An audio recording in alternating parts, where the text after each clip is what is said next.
you say something about that? Yeah, I believe you mentioned that because you're a Christian seeing it being unclothed, then you have to take those trees, but you have to check it. Because you're standing naked. Can someone find that verse? Because it's somewhere in the middle of that chapter where he tells them, for their own benefit, look, this is why I'm doing this.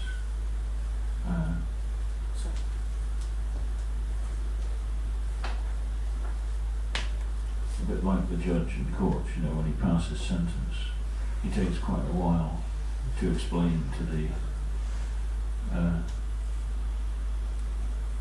person who's going to be punished, this is what you've done wrong, and this is why I'm punishing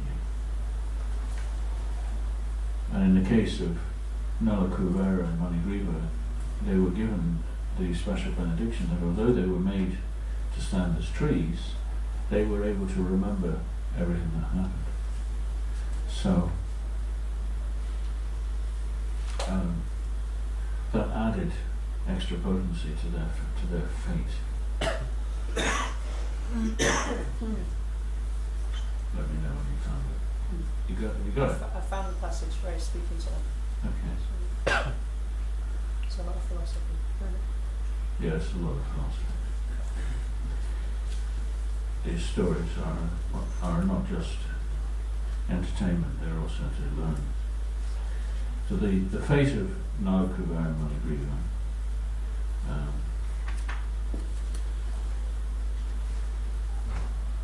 in order for them to get the benefit of the association of Narada, and you know they sure did, but in order for that they had to do a lot of austerity.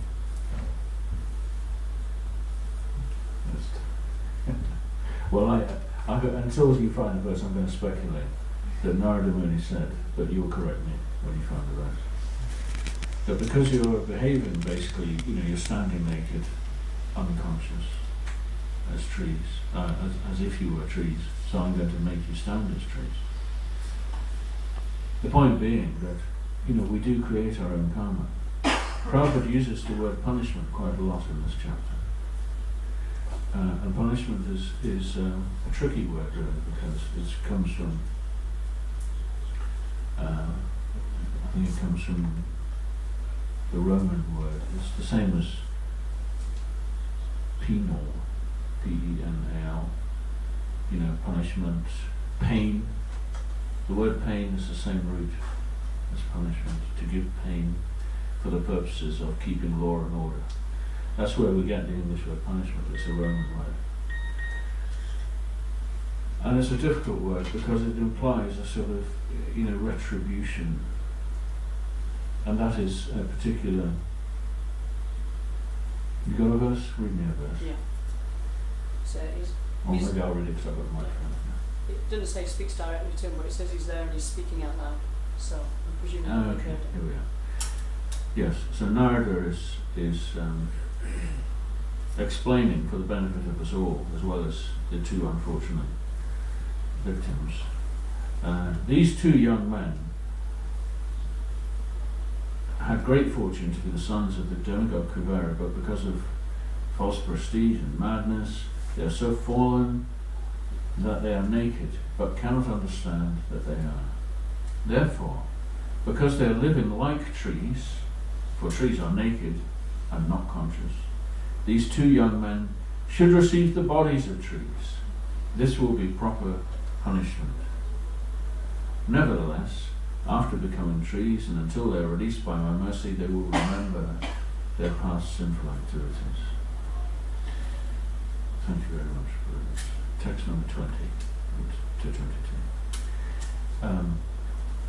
They will remember. Of course, by and large, Krishna says in the Bhagavad Gita that I give forgetfulness, and thank goodness for that. Because if we were actually able to remember every terrible deed that we have, you know, performed through hundreds of lifetimes, I don't think it would be possible to live for one moment actually. I think the pain would be too great. And that pain, so here again, of course, we have this word pain. Actually that pain is a self-imposed pain.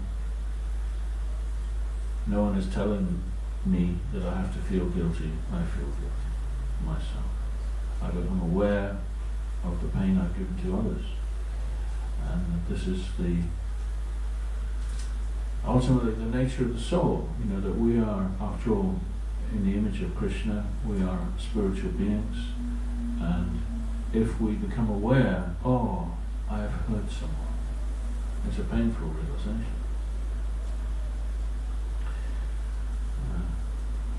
So normally part of Krishna's arrangement is that he allows us to forget how much pain we have given, but we cannot avoid the consequences of that pain.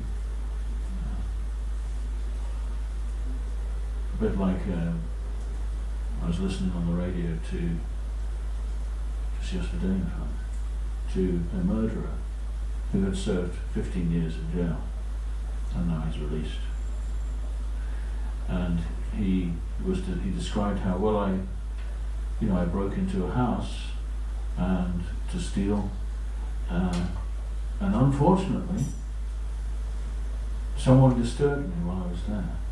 And I had an iron bar which I used to break my way into the house, and it all happened so quickly I killed the person. And it was a terrible thing. And I didn't mean it, a moment of passion. And so I wanted to be punished, I wanted to serve my time, he was saying. And he was also saying how what happened was, because he killed this person, that person's family also lost their, he didn't say it was a man or a woman, but they lost, their loved one. And so that created a lot of suffering in their family, and a lot of bitterness and hatred. And while he was in prison, his own family were attacked and hated, and at one point somebody threw a brick through the window and it smashed into his daughter's face and blinded one of her eyes. And he realized that he created so much pain for so many people. So he said, I wanted to do my time.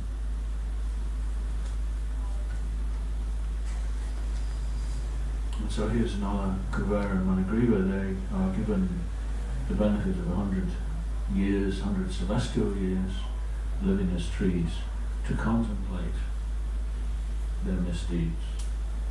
And there must have been many misdeeds, not just that one.